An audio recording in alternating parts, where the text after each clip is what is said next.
जय हिंद दोस्तों। I hope you all are well और आपकी प्रिपरेशन भी बहुत अच्छी तरीके से चल रही होगी। तो हमने इंडियन पॉलिटी स्टार्ट कर चुके हैं। इंडियन पॉलिटी को समझेंगे। इंडियन पॉलिटी पूर्ण तरीके से पूरी 22 के 22 लेक्चर हम कवर करने वाले हैं आपके एग्ज़ाम पॉइंट ऑफ व्यू से। चाहे वो आप सी डी एस की प्रिपेयर करें, whether you preparing for C D S, whether you preparing for AFCAT, या फिर आप किसी भी डिफेंस एग्जामिनेशन की तैयारी कर रहे हैं, तो आपके लिए बहुत ही ये देखने के बाद आपको कहीं से भी पढ़ने की ज़रूरत नहीं पड़ेगी। करना क्या होगा आपको, सिर्फ उसके बाद आपको सिर्फ मॉक टेस्ट लगाने हैं और प्रीवियस ईयर के क्वेश्चंस पे आपको प्रैक्टिस करना है। उसके बाद इस लेक्चर्स को ख़त्म करने के बाद 22 पार्ट्स हैं, लगभग आपके 45 से 46 इसकी वीडियोस चलेंगी। ठीक है, तो अंत तक देखिएगा, चाहे वो आप इंडियन कोस्ट गार्ड की तैयारी कर रहे हैं, चाहे वो नेवी की तैयारी कर रहे हैं आप, या इनमें से किसी भी तैयारी करें, तो आपके लिए जो लेक्चर्स है सारे के सारे क्या है, this all lectures are sufficients for you. ठीक है, चलिए स्टार्ट करते हैं। तो इंडियन पॉलिटी की स्टार्ट करते हैं। सबसे पहले आपको उसका थोड़ी सी आपको जानकारी होना ज़रूरी है कि एक्चुअल में इंडियन पॉलिटी में सबसे बहुत सारे भाग आते हैं। देखो, तो हमने इंडियन पॉलिटी का एक हिस्सा है इसका Indian constitution. What is Indian constitution? भारतीय संविधान है क्या? भारतीय संविधान क्या है? ठीक है, इसमें राष्ट्रपति की शक्ति क्या होती है पूछा जाता है। उपराष्ट्रपति से संबंधित कौन सा आर्टिकल दे रखा है, अनुच्छेद दे रखा है। ठीक है ना। अटॉर्नी जनरल से संबंधित कौन सा इसके अंदर आपका आर्टिकल दे रखा है। भारत क्या है, संघ राज्य है क्या है, इसके बारे में इससे संबंधित बहुत सारे आर्टिकल दे रखे होते हैं। तो बहुत सारे आपको क्वेश्चन पूछे जाते हैं कि मौलिक अधिकार से संबंधित पूछे जाते हैं कि कौन सा ऐसा मौलिक अधिकार है जो आपका जब 352 लगता है, जब राष्ट्रीय आपातकाल लगता है, तब भी निरस्त नहीं होता है। राष्ट्रीय आपातकाल क्या होता है, राज्य के आपातकाल क्या होता है, ठीक है, वित्तीय आपातकाल क्या होता है, इसमें डिफरेंस समझेंगे हम। ठीक है, बहुत से सारे एक्सेप्ट हैं एक्सपेक्ट हैं आपके, जो आपको समझना ज़रूरी है, चाहे वो किसी भी एग्जाम की आप तैयारी कर रहे हो। ठीक है, स्टार्ट करते हैं। सबसे पहले संघ और उसके राज्य क्षेत्र। जैसे कि आपने कोई भी बुक पढ़ी हुई, जैसे मान के चलिए ये तो जो हम बुक पढ़ रहे हैं उसका नाम क्या है, इंडियन कॉन्स्टिट्यूशन। जैसे कि मान के चलिए आपने कोई भी, जैसे राकेश सर की बुक पढ़ी, राकेश यादव सर की बुक पढ़ी। ठीक है, उसमें कुछ लेसन्स होते हैं,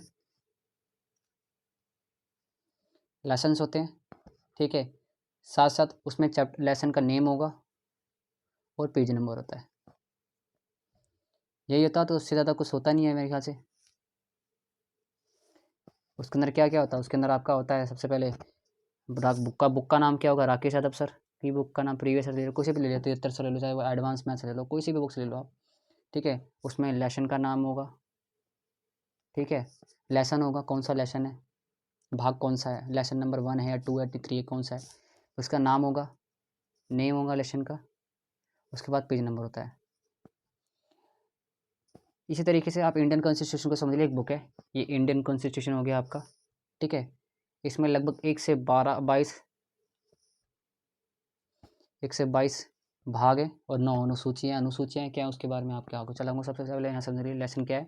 1 से 22 तक लेसन है और हर किसी के नाम होते हैं। जैसे कि आपका राकेश यादव सर के अंदर अगर आप अर्थमेटिक्स की बात, जैसे कि कोई चैप्टर हो सकता है प्रॉफिट एंड लॉस, है ना, कोई रह सकता, कोई हो सकता है परेशन प्रपोर्शन। उसी तरीके से इसमें बहुत सारे चैप्टर उनके नाम दे रखे हैं, जैसे कि संघ व राज्य, है ना, संघ व राज्य, है ना, और नागरिकता हो गया, मौलिक अधिकार हो गया, यहाँ पे आपको दिख रहा होगा स्क्रीन पे। ठीक है, सामने आपको, और कुछ ना कुछ पेज नंबर होता है राकेश यादव सर के बुक के अंदर। इसी तरीके से इंडियन कॉन्स्टिट्यूशन में पेज नंबर की जगह यहाँ पे क्या दे रखा है आपका, अनुच्छेद दे रखे। क्या दे रखिए, अनुच्छेद। ये कौन से अनुच्छेद से कौन से अनुच्छेद तक दिया गया है, समझ आ गया। ये बस आपको समझाने का तरीका था। कोई कभी कभी पूछते हैं अनुच्छेद क्या होते हैं भाई, आर्टिकल क्या होते हैं, ये सब बेसिक। ठीक है, अनुच्छेद क्या होता है, आर्टिकल क्या होता है ना, भाग कितने हैं, ये बहुत ही बेसिक बेसिक क्वेश्चन पूछे जाते हैं। ये क्वेश्चन पूछा जाता है कि नागरिकता संबंधी, जो भारतीय संविधान में नागरिकता संबंधित जो हमारे संविधान में दे रखा है, वो कौन से भाग में दे रखा है, तो भाग 2 में दे रखा है इसके बारे में। ठीक है, कहाँ से कहाँ पेज नंबर क्या है इसका, मतलब कि आर्टिकल कितना दे रखा है। आम भाषा में बात करें तो पेज नंबर, लेकिन अनुच्छेद, भारतीय संविधान की भाषा बात करें तो अनुच्छेद कितने दे रखा है, 5 से 11। इसी मौलिक अधिकार दे रखे हैं 12 से 35। ठीक है, नीति निर्देशक तत्व हो गए 36 से 51 हो गया आपका, मूल कर्तव्य हो गया 51 का दे रखा है इसमें। पूछा जाता है कि ये कहाँ से लाया गया। ठीक है, चलो आगे चलते हैं। इंडियन कॉन्स्टिट्यूशन, ठीक है, सभी के लिए बराबर है। आपको पता ही होगा जो भारतीय संविधान है सभी के लिए बराबर है। भारतीय संविधान में 22 भाग तथा 395 अनुच्छेद आपको पता होना चाहिए। टोटल कितने अनुच्छेद दे रखे हमारे भारतीय इंडियन कॉन्स्टिट्यूशन में, पता होना चाहिए। लगभग 395 इसके अंदर अनुच्छेद है और 22 भाग है। ठीक है ना। सबसे पहले इसका भाग आता है भाग नंबर 1, भाग संख्या 1। भाग संख्या 1 आता है आपका संघ व राज्य क्षेत्र। संघ व राज्य क्षेत्र की ये क्या है भाई, संघ व राज्य क्षेत्र। इसमें क्या बता रखा है, इसमें इस भाग के अंदर, इंडियन कॉन्स्टिट्यूशन के इस भाग के अंदर आपको बता रखा है कि भारत में कितने राज्य हैं। 28 राज्य हैं, ठीक है, और 8 केंद्र शासित प्रदेश हैं। ठीक है, ये आपको पता नहीं 28 राज्य और वैसे पहले 29 था, 29वां जिला बना था आपका 2014 के अंदर तेलंगाना। लेकिन क्या हुआ, जब जम्मू कश्मीर से 370 हट गया तो राज्य के दर्जा हट गया और वो क्या बन गया, केंद्र शासित प्रदेश बन गया है। आप पता होना चाहिए आपको। ठीक है, आगे बढ़ते हैं। तो 28 राज्य और 8 केंद्र शासित प्रदेशों के बारे में लिखा गया है। अनुच्छेद 1 में क्या लिखा गया है, अनुच्छेद में भारत राज्यों का संघ। भारत क्या है, राज्यों का संघ। राज्य कभी भी टूटकर अलग नहीं हो सकते। अब अलग नहीं हो सकते, देखो हिंदी में कुछ शब्दावली उनको आपको समझना। देखो, एक होता है परिसंघ। परिसंघ, ये परिसंघ क्या होता है, ये परिसंघ क्या होता है। ठीक है, संघ क्या होता है और संघ क्या होता है। ये क्या लिख रहे हो सर, आप बोलोगे सर ये लिख क्या रहे हो, समझ नहीं आ रहा, अभी समझ में आएगा सबको। इंग्लिश में परिसंघ को हम क्या बोलते हैं, कन्फेडरेशन। क्या लिखते हैं, कॉन्फेडरेशन। ठीक है, इसको फेडरेशन बोल सकते हैं। ठीक है, और इसको बोलते हैं यूनियन। तो India is a union of state. तो इंडिया कौन सा वाला संघ है, यूनियन वाला संघ है। क्या है, ये राज्यों का क्या है, संघ है। अब इसका मतलब क्या होता है, देखो परिसंघ से आप, परिसंघ में क्या होता है, देखो परिसंघ के अंदर से आप आराम से निकल सकते हो। कॉन्फेडरेशन के अंदर आराम से अगर आप अलग होना चाहते हो तो तोड़ सकते हो, निकल सकते हो, कोई दिक्कत नहीं है। फेडरेशन के अंदर क्या होता है, आपको जब अगर आपको आना होता है तो एक समझौता कराते हैं। अगर आपको जाना है तो जा सकते हो, लेकिन आपको उस समझौता का तोड़ना पड़ेगा और आप निकल सकते हो। लेकिन यूनियन जो है ना, इससे टूट पाना मुश्किल ही नामुमकिन है। तो याद रखिएगा, हमारा संविधान में कौन से संघ की बात करी गई है, यूनियन की बात की गई है, ना कि परिसंघ की बात की गई है, ना ही इस वाले फेडरेशन की बात की गई है, ना ही कॉन्फेडरेशन की बात की गई है। हमारे संविधान में बात की गई यूनियन की। India is the union of state. ठीक है, जैसे कि अगर आपको पता होगा सोवियत संघ था, आपको पता हो सोवियत संघ क्या था,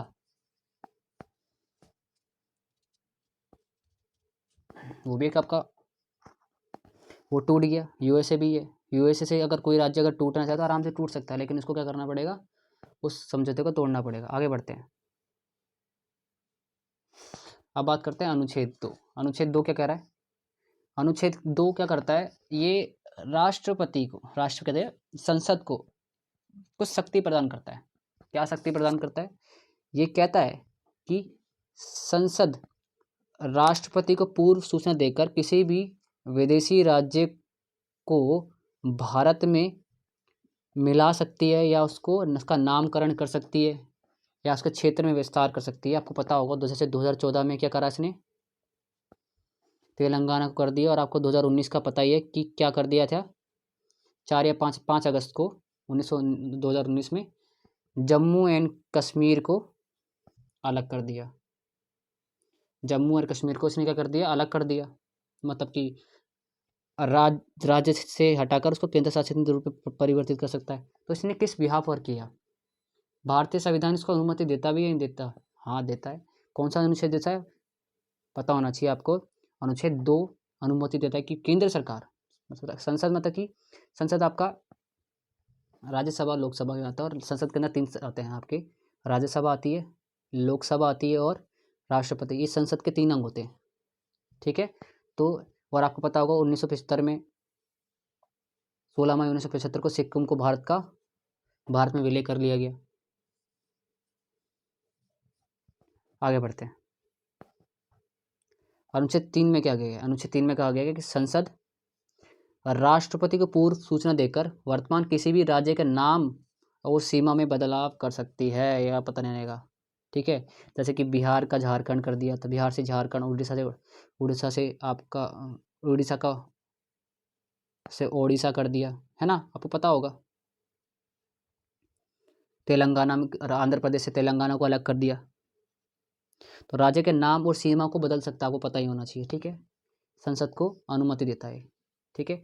अनुच्छेद 4 क्या कहता है? देखो मैं एक चीज़ बताऊं, आपने बोला कि आप ना भारत के अंदर घूम सकते हो, ठीक है, मैं घूम सकता हूँ, लेकिन आप भारत के नागरिक होने चाहिए, शर्त भी रख दी।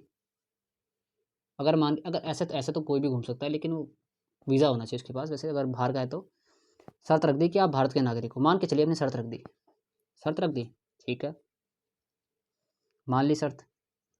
तो इसी तरीके से एक शर्त क्या रख दी, अनुच्छेद 2 4 में कहा गया है कि जब हम अनुच्छेद 2 और 3 का काम कर रहे हो,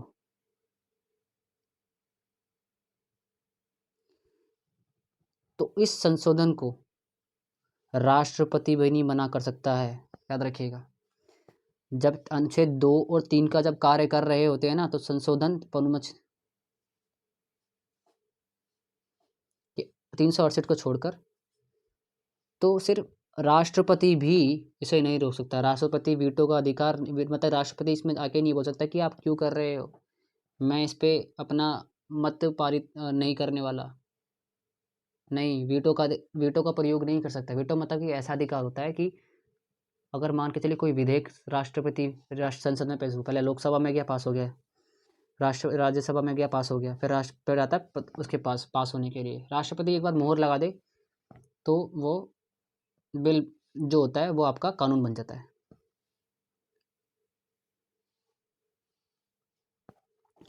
अब इससे संबंधित कुछ आपको पता होना चाहिए इतिहास, भारतीय राज्यों का इतिहास के संबंधित कुछ इतिहास है, वो आपको समझना जरूरी है।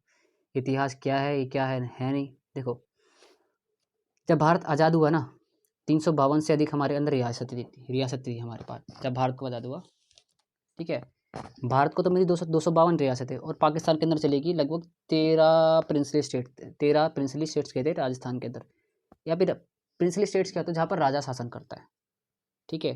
और 552 राज्य जो थे ये भारत के अंदर थे, प्रिंसली स्टेट मतलब कि आपका देसी रियासतें, उस टाइम जब भारत थे, ठीक है ना। अब इसके विलय के अंदर आपको पता होना चाहिए, तो 3 लोगों ने बहुत इंपॉर्टेंट भूमिका निभाई थी। सबसे पहले आपका आते हैं सरदार पटेल,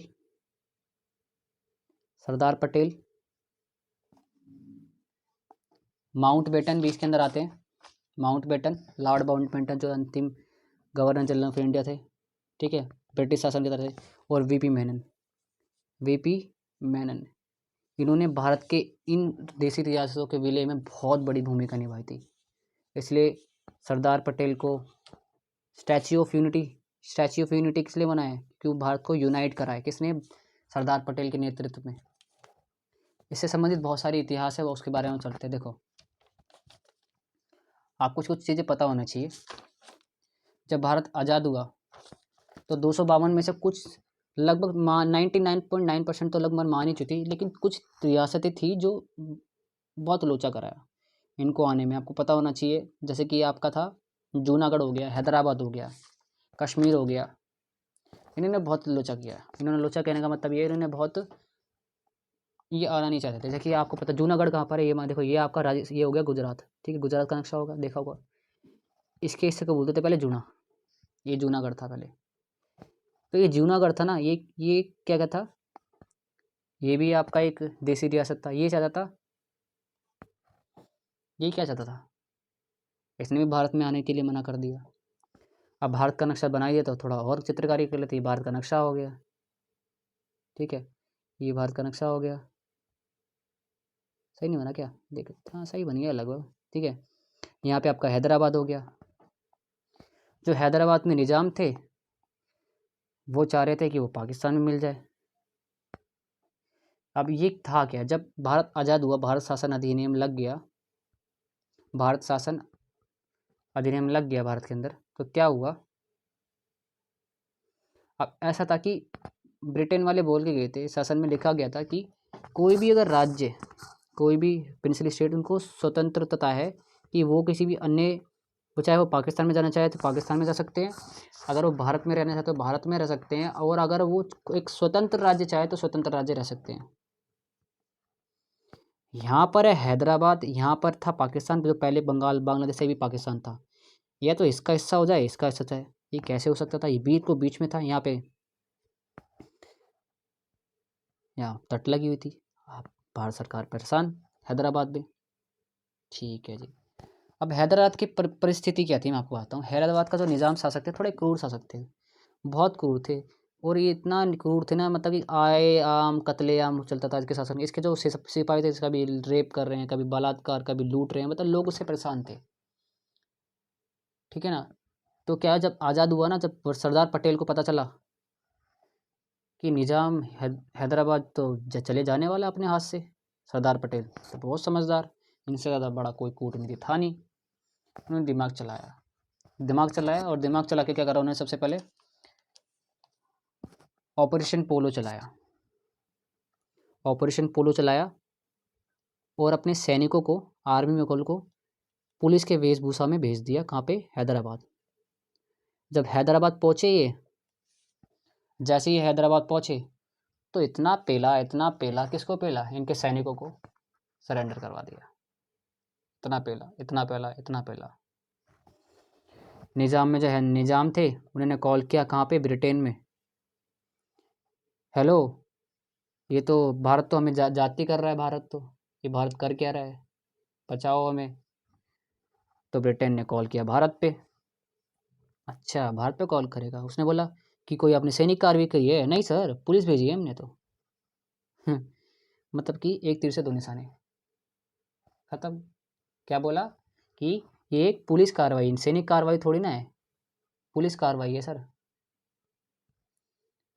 इस तरीके से हैदराबाद का विलय हुआ, निज़ाम ने विलय पत्र पर हस्ताक्षर कर दिए और आगे बढ़ गया।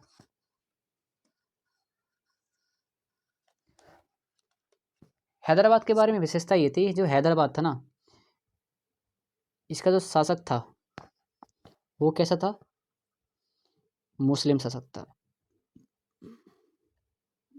आगे बढ़ते हैं जूनागढ़ के लिए। अब जूनागढ़ क्या था, जूनागढ़ को फिर ये आपको गुजरात हो गया, ये आपका गुजरात हो गया। ठीक है, गुजराती हो गया ना ऐसे करके, ये ऊपर राजस्थान है, ऊपर है, इसे छोड़ दो, ये आपको गुजरात हो गया। ठीक है, ये जूनागढ़ हो गया। यहाँ पे हुआ था जनमत संग्रह, कि वो कि भारत में रहना चाहते हैं या भारत विलय होना चाहते हैं, नहीं। अब यहाँ की क्या थी, जो जनता थी वो क्या थी, हिंदू थी यहाँ पे, और राजा था मुस्लिम जूनागढ़ का। इसके शासक को ना कुत्ते पालने का बहुत शौक था, कुत्ते पाला करता था, 800 कुत्ते लेकर घुमा करता था इसका शासक, जूनागढ़ का शासक। जनमत संग्रह मतलब कि यहाँ पे रेफरेंडम हुआ, मतलब कि एक वोट डाले गए कि आप भारत में रह चाहते हैं नहीं, तो लगभग बहुमत मिला, किसको, किसके पक्ष में मिला, कि वो भारत में विलय रहना चाहते हो। इस तरीके जूनागढ़ का विलय हो गया। अब बात करते हैं हम लुल प्रदेश पे, मतलब कि पाकिस्तान की बात कर रहा हूँ। अरे नहीं, अरे ऐसे बुरा मत मानना है, तो पच्चीस मजाक में बोल रहा हूँ, कोई पाकिस्तानी भाई है तो बुरा मत, मैं अरे यार बोल देता हूँ कभी कभार, क्योंकि तुम लुली हो, लुल हो, मतलब क्या बोलूँ यार, तुम्हारे तुम्हारे तुम्हारे लोग तो सही है, लेकिन तुम्हारा जो नेता नहीं है वहाँ का, वो थोड़ा, बस क्या बोलूँ, छोड़, अब बोलना नहीं है मुझे। आगे बढ़ते हैं। ठीक है, ये यहाँ पे हो गया, ये है पाकिस्तान, पता ही होगा पाकिस्तान है ये। ठीक है, पाकिस्तान है। ठीक है, ये ऊपर जम्मू कश्मीर हो गया, ये आपका जो गले का रोड़ा था वो भी हट गया, अब तो 370 मोदी जी का बहला हो, इसको कर दिया, अच्छी बात है। आगे बढ़ते हैं। यहाँ पर अलग था,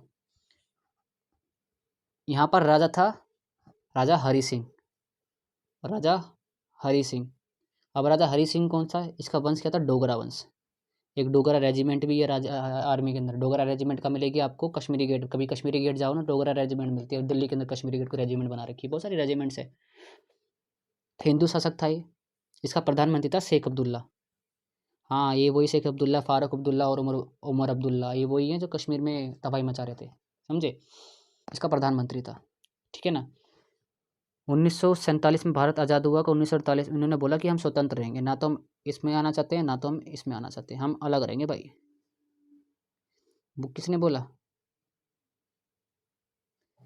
ये बोल दिया आपने उन्हें। पाक ना तो हम इसमें रहना चाहते हैं, इसमें भारत में रहना चाहते हैं, और ना ही हम आपके पास आएंगे पाकिस्तान जी, हम अलग रहेंगे और अरब शासन करेंगे, ठीक है। यहाँ पाकिस्तान के लोगों ने क्या करा, 1947 में इतना जन यहाँ से भेजे जिहादियों को।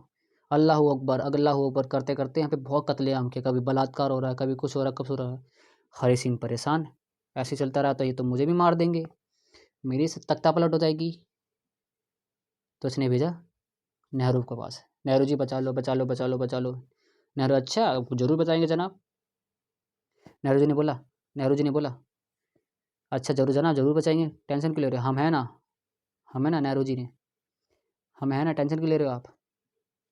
नेहरू जी हमारे, सरदार पटेल जी आए, ए बड़ो रुक जाओ, रुक जाओ, नहीं नहीं करना है, सड़ने दो, मरने दो, पाकिस्तान में जाके भी लेगा, हैं पाकिस्तान में जाके भी अलग रहेगा। लो, इसने कर दी शर्त रख दी। सबसे पहले विले पत्र पर हस्ताक्षर दिए, ये लो विले पत्र, और उसको दे दो। नेहरू जी गए किसके पास, नेहरू जी गए, नेहरू जी गए आपके शेख अब्दुल्ला के पास, वो आपके हरि सिंह के पास। हरि सिंह थे परेशान, ये लो विले पत्र लो, अब उसमें बोलो कि भारत, जम्मू कश्मीर की सीमा भारत की सीमा है, ठीक है मान लिया। अब आज से भारत, जम्मू कश्मीर भारत का अभिन्न अंग है, मान लिया, ठीक है। इसमें से एक थे चाचा, भूल गए हो तो, क्या नाम था उसका, शेख अब्दुल्ला प्रधानमंत्री, वो आए। रुक जाओ सा जनाब, इसमें एक चीज़ ऐड कर दो कि जम्मू कश्मीर का, भारत का संविधान इस पर लागू नहीं होगा, ठीक है नहीं होगा। जम्मू कश्मीर को विशेष दर्जा दिया, ठीक है मान लिया। जब नेहरू जी थोड़े थे, नेहरू जी ने बोला चल एक बार काम करते, पहले विलय कर लेते फिर बाद में देखेंगे। तो नेहरू जी ने बोला ठीक है कर दिया है, इस पे इस समझौते पत्र पर 370 भी ऐड कर दिया, जम्मू कश्मीर भारत का अंग बन गया। इस तरीके से जम्मू कश्मीर का भी विलय हो गया भारत के अंदर। जम्मू कश्मीर के अंदर क्या हो गया, भारत का विलय हो गया, ठीक है। जब भारत आपको जब आज़ाद हुआ, जब आपको एक चीज़ पता होनी चाहिए, जब भारत हमारा आज़ाद हुआ ना, तो ये भारत मान के चलिए, बाहर का भारतीय मान का, वैसे आजकल मैं नक्शा अच्छा बहुत बनाता हूँ, पता नहीं कैसा बन जाता है, बन जाता है, बस भगवान की कृपा और प्रैक्टिस जितनी करोगे ना आप, मेंस लिखने के लिए प्रैक्टिस बहुत करनी पड़ती है भाई। तो ये आपका हो गया। हाँ, मेरी मेरा मेरा एक्चुअल में ये चीज़ ख़राब हो गई, थोड़ा 5 सेकंड रुको, अपनी पेंसिल को ठीक कर लूँ। हाँ, राइटर को क्या बोलते हैं, स्क्रीन पे लिखते हैं। ये हो गया आपका, ठीक है। इंडिया, ये भारत का मैप हो गया, जम्मू कश्मीर हो गया, ये ऐसे करके हो गया, ये ऐसे करके, ये राजस्थान, ये गुजरात हो गया, ये नीचे दक्षिण भारत है ये, ठीक है। हाँ, जब भारत आज़ाद हुआ तो उसको 3-4 चार हिस्सों में भागा, ABCD, कितने हिस्से में बांटा, ए फॉर एप्पल वाला है, हाँ, का मतलब का खा गा गा, COD। इसमें थे आपके 9 राज्य, कितने राज्य थे यहाँ पे, इसमें थे, इसमें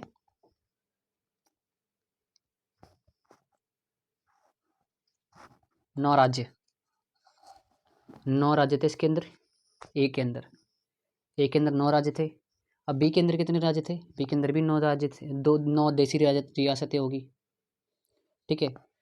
10 तो थे इसके अंदर कमिश्नरी राज्य हो गए, जो मतलब कमिश्नरी वो लोग हुआ करते थे, मान के चलिए कोई ऐसा मान के चलिए ये आपका इंदौर हो गया, कुछ कुछ व्यापारी देश से कुछ इंपॉर्टेंट शहर थे, वहाँ पे ये ना ब्रिटिश वाले ने कमिश्नर बना दिया करते थे, वहाँ पे शासन चलाया करते थे।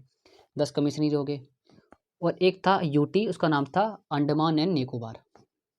ठीक है, तो ये ऊपर का हिस्सा नहीं है, इसको बोलते थे ए बहुत बड़ा, इसके अंदर बहुत सारे आते थे। इसमें बिहार यूपी झारखंड, है ना, ये उड़ीसा हो गया, हिमाचल प्रदेश हो गया, ये सब इसमें आता था। आगे जाके बहुत विवाद बढ़ गया था, तो आगे जाके जब राज्य पुनर्गठन आयोग बनाया, तो फिर आगे जाके इन सबको नाम अलग अलग सीमाएं निर्धारित करी आगे जाके। ठीक है, तो इतना ही था इस वीडियो के अंदर। तो वैसे कश्मीर पढ़ लिया, जूनागढ़ पढ़ लिया हमने, ठीक है, हैदराबाद भी पढ़ ही लिया। ठीक है, ABCD भाषाई आधार पर राज्यों का गठन शुरू हो गया था, आपको पता ही होगा।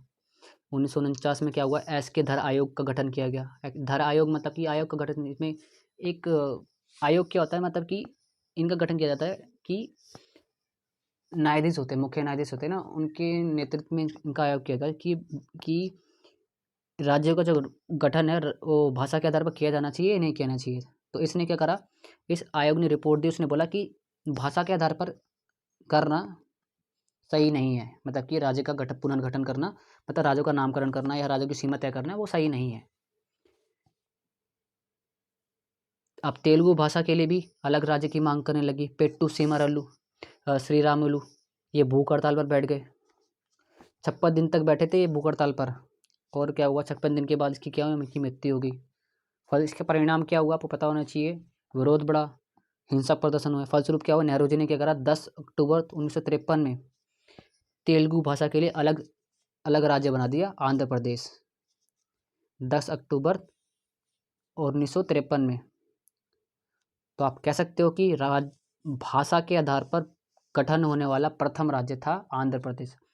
आंध्र प्रदेश से अलग टूट गया था आगे जाके तेलंगाना। ठीक है, तो भाषा के आधार पर गठन होने वाला प्रथम राज्य क्या था, आंध्र प्रदेश। आगे फिर आगे जाके और राज्यों में भी धीरे धीरे करके मांग बढ़ने लगी। पश्चिम बंगाल हो गया, इन सब मतलब आपका बिहार हो गया, इन यहाँ पे भी होने लग गया। तो 1953 में फजल अली आयोग का गठन किया गया, आपको पता ही होना चाहिए। इसने अपनी रिपोर्ट दी 1956 में। उसने बोला कि भाषा के आधार पर राज्यों को कानूनी मान्यता दे दी जाए। और इस आयोग के फलस्वरूप क्या हुआ, 7वां संविधान संशोधन, मतलब कि 7वां संविधान संशोधन। संशोधन क्या है, मतलब कि इंडियन कॉन्स्टिट्यूशन में आप संविधान कर सकते हैं। मान लीजिए कोई ऐसा अनुच्छेद है जो सही नहीं है, तो आप उसके अंदर भी संशोधन कर सकते हो। ठीक है, तो संशोधन किया 1956 में, और पारित किया गया कि ABCD जो राज्य थे उनको रद्द करके, और जो भाषा का जो आपका राज्यों का पुनर्गठन होना चाहिए वो किसके राज्यों का पुनर्गठन किया गया, और भाषा के आधार पर 14 राज्य का गठन किया गया और 6 केंद्र शासित प्रदेशों को बनाया गया। और आपको पता होना चाहिए पंजाब राज्य का जो पुनर्गठन था वो किसकी आयोग पर किया गया था, शाह आयोग की सिफारिशों पर। पंजाब का, पंजाब से हिमाचल को भी तोड़ा गया, आपको पता होना चाहिए, है ना। आगे जाकर चंडीगढ़ को भी तोड़ा गया। तो इतना था। ठीक है, अब आगे जाकर हम नेक्स्ट वीडियो में हम नागरिकता पढ़ेंगे, नागरिकता को समझेंगे कि नागरिकता एक्चुअल में है क्या। ठीक है, तो इस वीडियो में लगभग इतना ही है, और अगर मिलेंगे हम अपने नेक्स्ट वीडियो के अंदर। जय हिंद, बाय बाय।